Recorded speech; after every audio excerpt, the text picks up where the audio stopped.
ಸಿದ್ದರಾಮಯ್ಯನವರು ಮತ್ತು D K Shivakumar infighting ಜೋರಾಗಿದೆ. ಅವರ ಮುಖ್ಯಮಂತ್ರಿ ನಮ್ಮ ಮುಂದೆ ಅವರು ಮುಖ್ಯಮಂತ್ರಿ ಸ್ಥಾನ ನಮಗೆ ಬೇಕಂತ ಒಂದು ಹಠ ಡಿ ಕೆ ಶಿವಕುಮಾರ್ದು. ಈ ಇನ್ ಫೈಟಿಂಗ್ ನಿಂದ ಇಡೀ ರಾಜ್ಯದ ಆಡಳಿತ ವ್ಯವಸ್ಥೆ ಕುಸಿದು ಹೋಗ್ತದೆ. ಆಡಳಿತ ವ್ಯವಸ್ಥೆ ಕುಸಿದುಂಟಿದೆ. Law and order problem complete collapse ಆಗಿದೆ. ಮತ್ತೆ ಈ ಗ್ಯಾರಂಟಿ ಯೋಜನೆ ಮುಖಾಂತರ ಇವತ್ತು ಪ್ರತಿ ವರ್ಷ 55,000ರಿಂದ 60,000 ಕೋಟಿ ಗ್ಯಾರಂಟಿ ಯೋಜನೆ ಖರ್ಚಾಗ್ತದೆ. ಇವತ್ತು ಇಲ್ಲಿ ಆಲ್ಮಟ್ಟಿ ಸ್ಕೀಮ್ ಇದೆ, ಎತ್ತರ ಮಾಡಬೇಕಂತ ಆಲ್ಮಟ್ಟಿ ಇದನ್ನು ಎತ್ತರ ಮಾಡಬೇಕಂತ ಸಾಕಷ್ಟು ಸಲ ಹೋರಾಟ ಇದೆ. ಇಲ್ಲಿದ್ದಂಥವ್ರು ಎಲ್ಲೇ ಹೋರಾಟ ಮಾಡಿದರೆ ಎಲ್ಲ ಇಲ್ಲಿ ಭಾಗದಲ್ಲಿ. ಆದ್ರೆ ಇವತ್ತು ಅನ್ನ ಹೆಚ್ಚಳ ಮಾಡಿದಾಗ ಅದಕ್ಕೆ ಅಕ್ವಿಷನ್ ಜಾಸ್ತಿ ಆಗ್ತದೆ. ಇವತ್ತು ಒಂದ್ ಕಡೆ ನೀವು ಫಿಕ್ಸ್ ಮಾಡ್ತೀವಿ ರೇಟ್, ಒಂದು ಎಕರೆ 30 ಲಕ್ಷ 40 ಲಕ್ಷ ಅಂತ ಫಿಕ್ಸ್ ಮಾಡ್ತೀರಿ. ನೀರಾವರಿ ಮತ್ತು ನೀರಾವರಿ ಇಲ್ಲಂತ ಕೃಷಿ ಜಮೀನ್ ಅಂತ ಫಿಕ್ಸ್ ಮಾಡ್ತೀರಿ. ಅದ್ರ ಲೆಕ್ಕಾಚಾರ ಮಾಡ್ತೀರಿ. ಮತ್ತೆ ಈಗಾಗಲೇ ಕೆಲವೊಂದು ಕೋರ್ಟ್ ಆರ್ಡರ್ ಆಗಿದ್ದಾವೆ ಇಷ್ಟೊಂದು ಹಣ ತುಂಬಬೇಕಂತ ಹೇಳಿ. ಅದಕ್ಕೂ ನೀವು ಇವತ್ತು ಅದು ತುಂಬಲಿಲ್ಲ, ಅದು ಪೇಮೆಂಟ್ ಆಗ್ತಾ ಇಲ್ಲ. ಎಲ್ಲವೂ ಕೂಡಿದ್ರೆ ಕೋರ್ಟ್ ಆರ್ಡರ್ ಪ್ರಕಾರ ಮತ್ತು ಈಗ ನೀವು ರೇಟ್ ಫಿಕ್ಸ್ ಮಾಡಿರಿ. ಇದ್ರ ಪ್ರಕಾರ ಭೂ ಸ್ವಾಧೀನ ಮಾಡ್ಬೇಕಂತಂದ್ರೆ ಹಣ ಕೊಡ್ಬೇಕಾದ್ರೆ ಸುಮಾರು 70,000 ಕೋಟಿ ಮೇಲೆ ಬೇಕು. 70,000 ಕೋಟಿ ಮೇಲೆ 70,000 ಕೋಟಿ ಎಲ್ಲೈತಿ? ನೀವು ನಿಮ್ಮ ಕ್ಯಾಬಿನೆಟ್ ಅಲ್ಲಿ ಡಿಸಿಷನ್ ತಗೋತೀರಿ, ಎಲ್ಲೋ ಅಪ್ರೂವ್ ಕೊಡ್ತೀವಿ, ಇಲ್ಲಿ ಓಪನ್ ಆಗಿ ಬಂದು ಘೋಷಣೆ ಮಾಡ್ತೀರಿ. ಆಯ್ತು, ಎಲ್ಲಿದ್ರಿ ಹಣ? 70,000 ಕೋಟಿ ಹಿಂದೆ ಬರೀ 10,000 ಕೋಟಿ ನಾವು ಹಿಂದೆ ಅಪೋಸಿಟ್ ಇಂದ ಪ್ರತಿ ಅಸೆಂಬ್ಲಿ ಕೇಳಿದ್ವಿ. ಪ್ರತಿ ವರ್ಷ 10,000 ಕೋಟಿ ಇರ್ತೀರಿ ಅಂದ್ರೆ ಎಲ್ಲಿಟ್ರಿ? ಇಡೀ ರಾಜ್ಯದ ಎಲ್ಲಾ ನೀರಾವರಿ ಯೋಜನೆ ಕೂಡಿ 10,000 ಹಾಕಿದ್ದಿಲ್ಲ. ಹಾಗಾದ್ರೆ ಈಗ ಡಿ ಕೆ ಶಿವಕುಮಾರ್ ಕೇಳ್ತೀನಿ, ಸಿದ್ದರಾಮಯ್ಯ ಕೇಳ್ತೀನಿ, ಈ ಹಣ ಎಲ್ಲಿದ್ದೀರಪ್ಪ?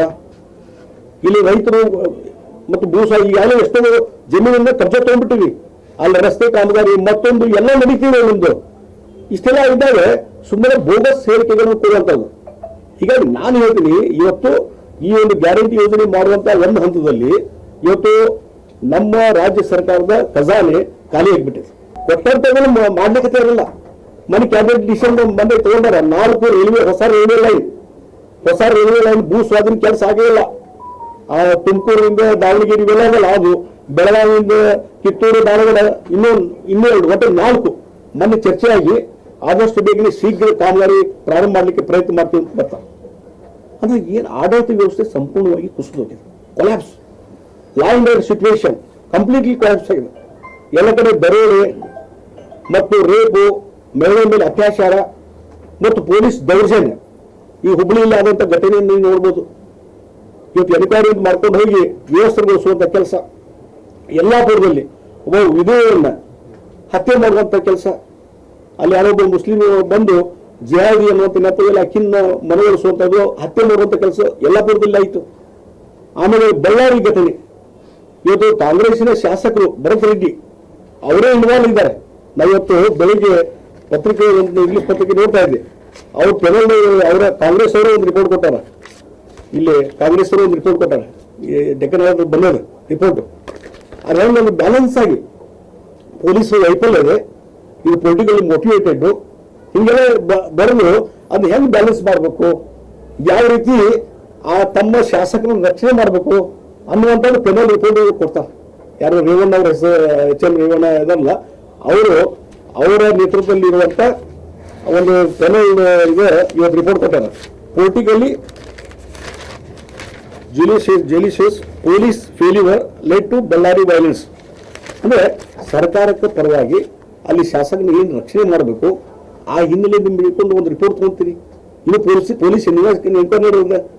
ಈಗ CID ತನಿಖೆ ಅಂತ ಪರಮೇಶ್ವರ್ ಹೇಳಿದ್ರು, CID ತನಿಖೆ ಕೊಡ್ತೀನಿ ಅಂತ ಹೇಳಿ. ನಾವು ಹೇಳ್ತಾ ಇದ್ದೀವಿ CBI ತನಿಖೆ ಕೊಡಿ.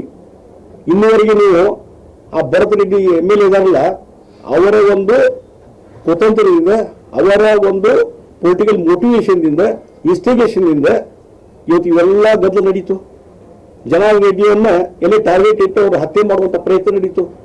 ಹೀಗಾಗಿ ಅವ್ರನ್ನ ಯಾರನ್ನ ಅರೆಸ್ಟ್ ಮಾಡಿದ್ರಿ? ಇಲ್ಲ, ಯಾರನ್ನೂ ಅರೆಸ್ಟ್ ಮಾಡಲಿಲ್ಲ ಇಲ್ಲಿವರೆಗೆ. ಯಾರೋ ಒಬ್ಬ ಗನ್ಮನ್ ಅರೆಸ್ಟ್ ಮಾಡಿದ್ರಿ, ಅವ್ರ ಕಡೆಗೆ ಏನೇನು ಸ್ಟೇಟ್ಮೆಂಟ್ ತಗೋತೀರಿ ಅದು ಹೆಂಗೆ ಮುಚ್ಚಾಕ್ತಿ ಗೊತ್ತಿಲ್ಲ. ಪೋಸ್ಟ್ ಮಾರ್ಟಮ್ 2 ಸಲ ಪೋಸ್ಟ್ ಮಾರ್ಟಮ್ ಮಾಡ್ತೀರಿ. ಮತ್ತೆ ಅದನ್ನ ಅವರು ಮಂತನದಲ್ಲಿ ಅದನ್ನ ಸಮಾಧಿ ಮಾಡುವಂಥದ್ದು, ಹೋಗೋದು ಸಮಾಧಿ ಮಾಡುವಂತಹದ್ದು ಇದ್ದಂತಹ ಸಂದರ್ಭದಲ್ಲಿ ಆ ಹೆಣವನ್ನ ಸುಟ್ಟು ಹಾಕ್ತೀರಿ.